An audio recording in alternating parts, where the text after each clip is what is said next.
Ami, l'enfant des étoiles. À 10 ans, il est difficile d'écrire un livre. À cet âge, on ne comprend pas grand-chose à la littérature. Et elle ne nous intéresse pas particulièrement. Mais je dois le faire parce que Ami m'a dit que si je voulais le revoir, je devais relater dans un livre tout ce qu'il m'avait fait vivre à ses côtés. Il m'a prévenu que très peu d'adultes me comprendraient parce que eux, ils ne croient pas au merveilleux. Ils admettent plus facilement ce qui est horrible. Pour m'éviter des problèmes, il m'a recommandé de dire que ce livre est un récit fantaisiste, une histoire pour enfants. Je vais suivre son conseil. Ceci est un conte. Chapitre 1. Première rencontre. Tout débuta un après-midi de l'été dernier dans une station balnéaire de la côte où ma grand-mère et moi allions presque chaque été. Cette année-là, ma grand-mère avait loué une petite maison de bois tout près en bordure de sentier qui menait à la plage. Dans la cour arrière, les grands pins, les bols d'eau nous fournissaient de l'ombre et nous sentions en bonne brise même lorsque le soleil était ardent. Devant la maison, les plates-bandes de fleurs charmaient de leurs couleurs. La saison tira à sa fin et nous restions presque seuls à la mer, car les estivants étaient maintenant retournés chez eux. Ma grand-mère aimait se rendre à la mer dès les premiers jours de mars. Elle disait que c'était plus tranquille et moins dispensieux. Le jour commençait à tomber et la plage était déserte. J'étais déjà installé sur une haute roche. C'est de là, sur mon observatoire, dans un coin plutôt retiré et tranquille, que j'aimais contempler la mer à cette période de la journée. Je pouvais observer tout à mon aise les oiseaux qui piaillaient et les vagues qui venaient se briser sur la plage déserte. Soudainement, je vis dans le ciel une lumière rouge, juste au-dessus de moi. Je crus que c'était un feu de Bengale ou une fusée comme celle qu'on lance à l'occasion du Nouvel An. La chose descendait en changeant de couleur et en lançant des étincelles. Lorsqu'elle fut assez basse, je compris que c'était ni un feu de Bengale ni une fusée, car elle allait toujours en s'agrandissant. Elle en vint à avoir la taille d'un petit avion et même plus. Là, devant moi, cette chose tomba à la mer à une 50aine de mètres du rivage, sans émettre aucun son. Croyant être témoin d'un désastre aérien, je cherchais du regard un parachutiste dans les airs. Il n'y en avait pas. Rien ne perturbait ni le silence, ni la tranquillité de la plage.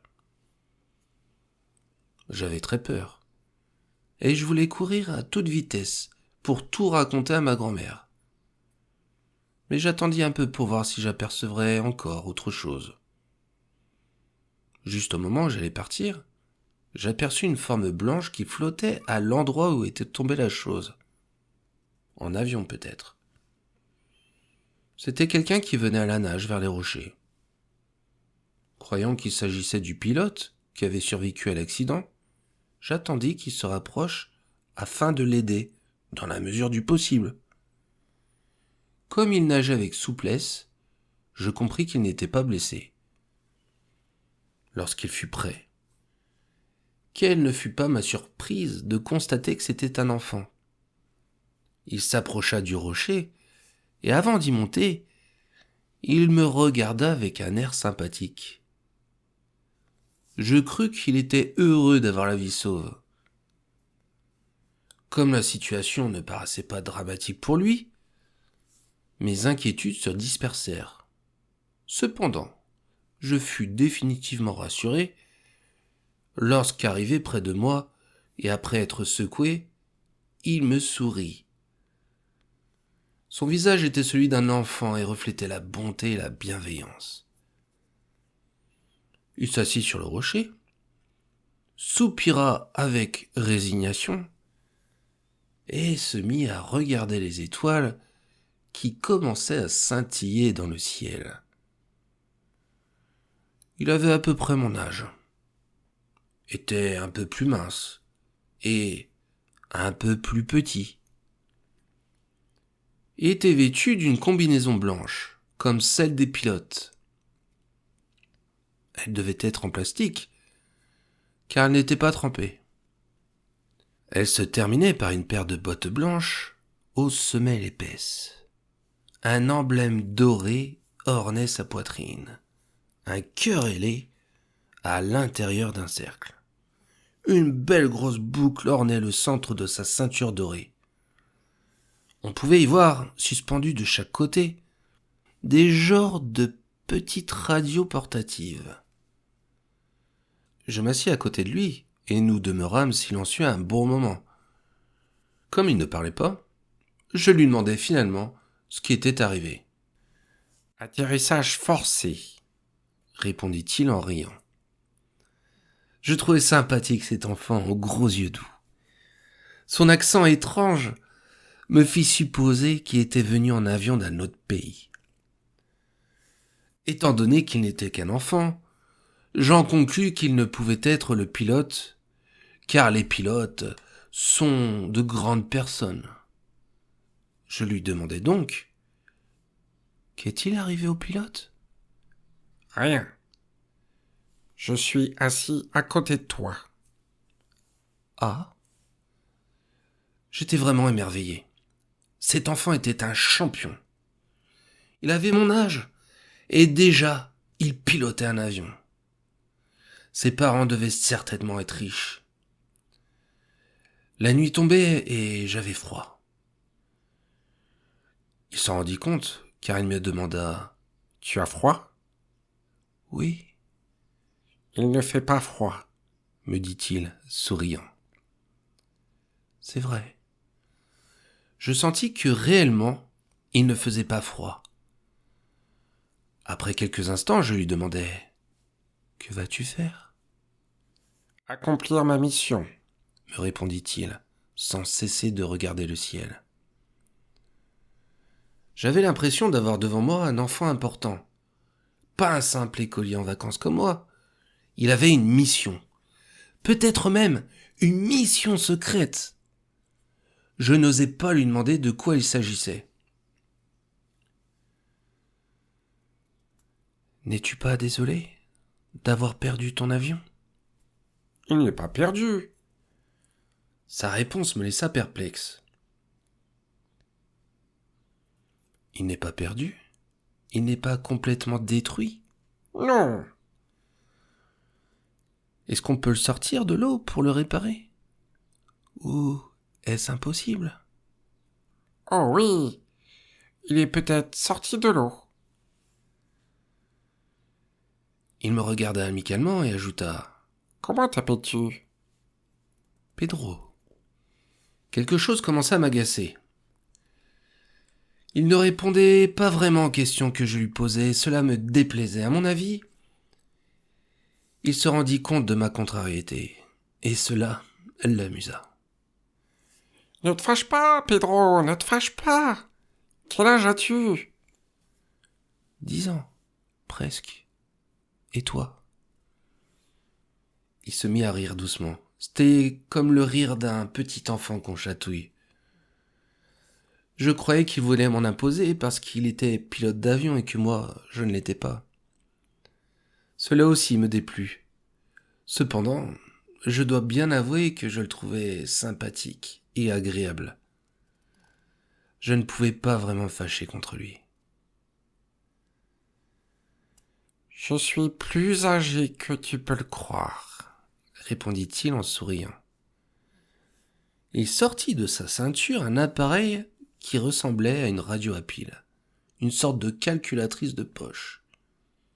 Il le mit en marche, et des signaux lumineux, inconnus pour moi, apparurent. Il fit certains calculs, et en voyant la réponse, me dit en riant « Non, non, Si je te le disais, tu me croirais pas. C'était maintenant la nuit, et une magnifique pleine lune illuminait toute la plage. Je regardais soigneusement son visage. Il ne pouvait avoir plus de 8 ans. Cependant, il était pilote d'avion. Serait-il plus âgé?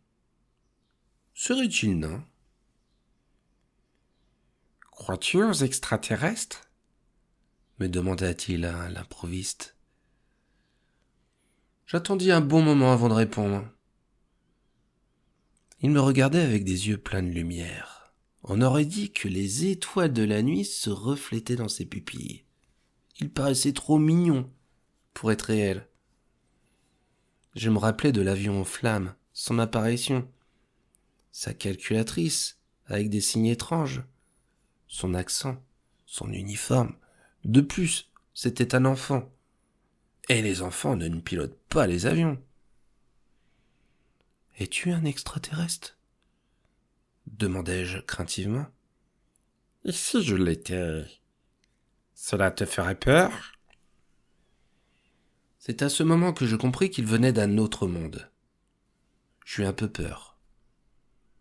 Mais son regard était rempli de bonté. « Es-tu méchant ?» demandai-je timidement. Ma question l'amusa beaucoup.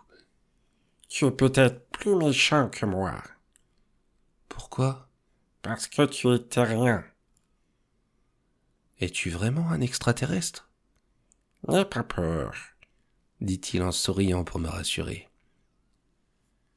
Il pointa la main en direction des étoiles en disant « Cet univers est rempli de vie.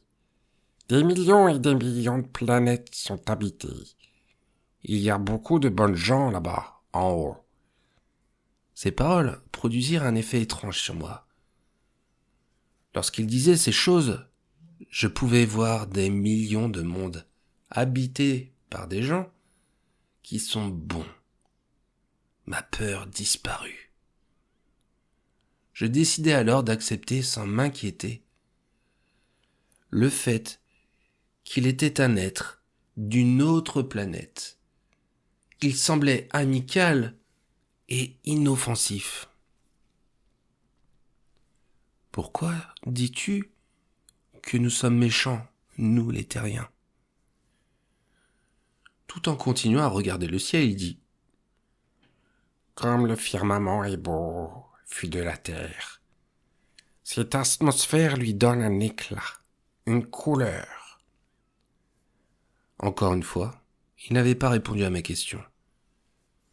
Je me sentis offusqué de nouveau. Par contre, je ne voulais pas qu'il me croie méchant, car je ne le suis pas. Au contraire, à cette époque, je rêvais que lorsque je serais grand, je deviendrais explorateur et que je chasserais les méchants dans mes moments libres. Là-bas, dans les Pléiades, il y a une civilisation merveilleuse. Nous ne sommes pas tous méchants ici. Regarde cette étoile. Elle était ainsi il y a 1 million d'années. Maintenant, elle n'existe plus. J'ai dit que nous ne sommes pas tous méchants ici. Pourquoi dis-tu que tous les terriens sont méchants ? Je n'ai pas dit cela, répondit-il, sans cesser de contempler le ciel. Son regard brillait. C'est un miracle. Oui, tu l'as dit. Comme j'avais élevé la voix, j'avais réussi à le sortir de sa rêverie.